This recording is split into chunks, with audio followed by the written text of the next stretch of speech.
Hello and welcome to our channel fantasy sports TV. तो आज हम इस वीडियो में बात करने वाले हैं बेसबॉल के बारे में। जैसा कि आप लोगों को अभी तक पता चल चुका है कि ड्रीम इलेवन ने for the first time baseball को अपने प्लेटफॉर्म पे इंट्रोड्यूस किया है। तो मेरी कोशिश ये रहेगी इस वीडियो के थ्रू कि आप लोगों को बेसबॉल के माइन्यूट से माइन्यूट डिटेल के बारे में आप लोगों को इन्फॉर्मेशन प्रोवाइड करूँ। तो चलिए बात कर लेते हैं हमारे इस मैच के बारे में।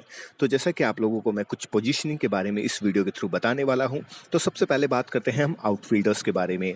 तो जैसा कि आप लोग क्रिकेट में जो बाउंड्री के पास प्लेयर्स खड़े रहते हैं, सेम टू सेम वही काम आउटफील्डर्स का होता है बेसबॉल के अंदर। तो जैसा कि बेसबॉल में आउटफील्डर्स की पोजीशनिंग कुछ ऐसे रहती है, जहां ये होता है लेफ्ट आउटफील्डर, ये होते हैं सेंटर आउटफील्डर, और ये जो हमारे राइट में होते हैं ये राइट आउटफील्डर्स होते हैं।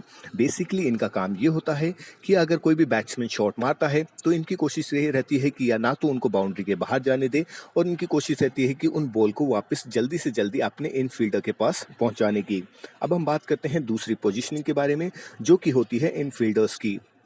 तो बेसिकली इन फील्डर्स का काम होता है डिफेंस का, जो कि अपने जैसा कि 30 यार्ड सर्कल में आपने क्रिकेट में देखा होगा, सेम टू सेम वही काम इन फील्डर्स का होता है।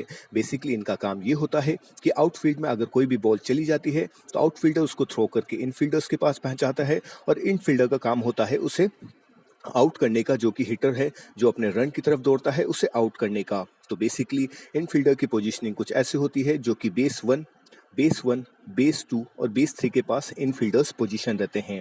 अब हम बात करते हैं पिचर के बारे में। तो पिचर का बेसिकली काम सेम टू सेम वही रहता है जो क्रिकेट में बॉलर का रहता है। पिचर यहाँ से अपने बॉल को थ्रो करता है बैट्समैन की तरफ। जहाँ तक बात करें पर मैच में जो हर जो पिचर होता है उसका एवरेज स्पीड की बात करें तो वो एटलीस्ट 95 माइल पर आवर की स्पीड से फेंकता है। तो काफ़ी डिफिकल्ट होता है बैट्समैन के लिए उसे डायरेक्टली हिट करना बाउंड्री के बाहर। अब हम बात करते हैं यहाँ पे ऑफेंस के प्लेयर के बारे में। उससे पहले मैं आप लोगों को बता दूं, ड्रीम इलेवन ने ऑफेंस के प्लेयर को अभी तक अपने प्लेटफॉर्म पे इंट्रोड्यूस नहीं किया है। ऑफेंस का प्लेयर वही होता है जो कि आपने क्रिकेट में बैट्समैन होता है, सेम टू सेम वही काम ऑफेंस के प्लेयर का होता है। हालांकि ड्रीम इलेवन ने अभी तक उसे इंट्रोड्यूस नहीं किया है, या तो फिर उन्होंने सारे प्लेयर्स को कंबाइन करके ऑफेंस, इनफील्डर्स और बेस प्लेयर्स में इंट्रोड्यूस कर दिया होगा। हालांकि मैंने उस चीज़ को अभी तक चेक नहीं किया है। अब हम बात करते हैं ऑफेंस के प्लेयर का। तो जैसे कि बैट्समैन का जो काम होता है, सेम टू सेम वही ऑफेंस के प्लेयर का काम होता है। उनके पास यही काम होता है कि वो शॉट को कितनी दूर से दूर, ज़्यादा से ज़्यादा दूर मारने की कोशिश करने की। तो अगर कोई बैट्समैन है वो शॉट को पार कर देता है आउटफील्डर के पास, तो बेसिकली उनका काम ये होता है कि वो यहाँ से रन करके अपने बेस वन की तरफ भागे, और यहाँ से जो बेस वन पे जो प्लेयर पोजीशन रहते हैं वो बेस टू की तरफ भागे, और जो बेस टू पे जो प्लेयर होता है वो बेस थ्री की तरफ भागे, और बेस थ्री वाला प्लेयर होम रन की तरफ भागे। तो अगर ये एक कंप्लीट सर्कल पूरा कर लेते हैं तो इनको उसका 1 पॉइंट मिलता है। इसी तरह से इनका सारे रन्स गिने जाते हैं। अब बात कर लेते हैं इनके, जैसा कि आपको पता है पिचर के बारे में। तो पिचर के ड्रीम इलेवन ने काफ़ी सारे डिसएडवांटेज दे रखे हैं, उसके बारे में हम इस वीडियो के थ्रू बात कर लेंगे। तो जैसा कि मैंने आपको बता दिया है, और आप लोगों को एक और चीज़ बता दूं, जैसा कि ये जो मैच होते हैं ये 9 सेक्शन में डिवाइड होते हैं।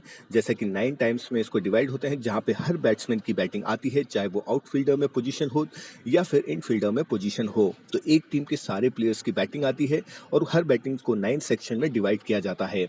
अब हम बात कर लेते हैं ड्रीम इलेवन के कुछ टर्म्स के बारे में कि उन्होंने कैसे क्या पॉइंट्स दे रखे हैं। तो जैसा कि आपको पता है, फाउल लाइन ये होता है कि अगर कोई भी बैटर लाइन के बाहर की तरफ से भागे तो उसे फाउल काउंट किया जाता है। जैसे कि आप लोग देख सकते हैं, फाउल लाइन ये कि बाउंड्री लाइन से बाहर की तरफ से कोई प्लेयर रन कर रहा हो तो उसे फाउल में काउंट किया जाएगा, और उसके रन नहीं माने जाएंगे, और इसकी तरफ से पेनल्टी भी दी जाती है।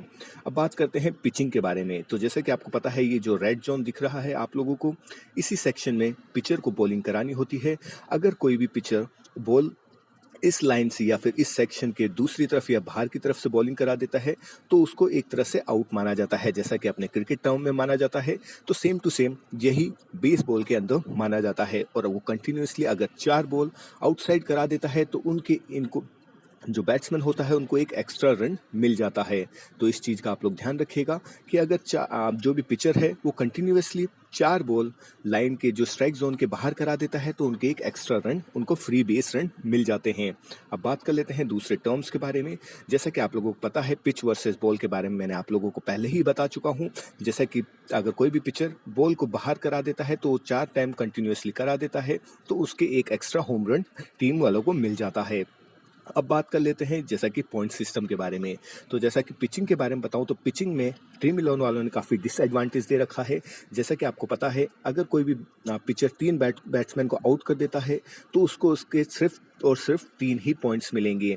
तो आप लोग कोशिश कीजिएगा इस मैच में पिचर्स के, जैसा कि पिचिंग के तो आप लोग सिर्फ एक ही प्लेयर को ले पाएंगे, तो आप लोग कोशिश कीजिएगा उस पिचर को लेने की जो कि अच्छा परफॉर्म करता हो। अब बात करें एक और इम्पॉर्टेंट चीज़ के बारे में।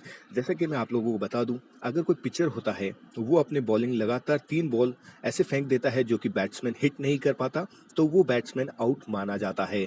तो आप लोग इस चीज़ का भी ध्यान रखिएगा कि 3 कंटिन्यूसली बॉल पिचर के द्वारा अगर बैट्समैन ने हिट नहीं किया तो वो डेफिनेटली आउट माना जाएगा। तो ये है कुछ इंपॉर्टेंट टर्म्स जिसका आप लोग ड्रीम इलेवन में काम में ले सकते हैं इस इंफॉर्मेशन के थ्रू। Well, this is all from us. Thank you, good bye.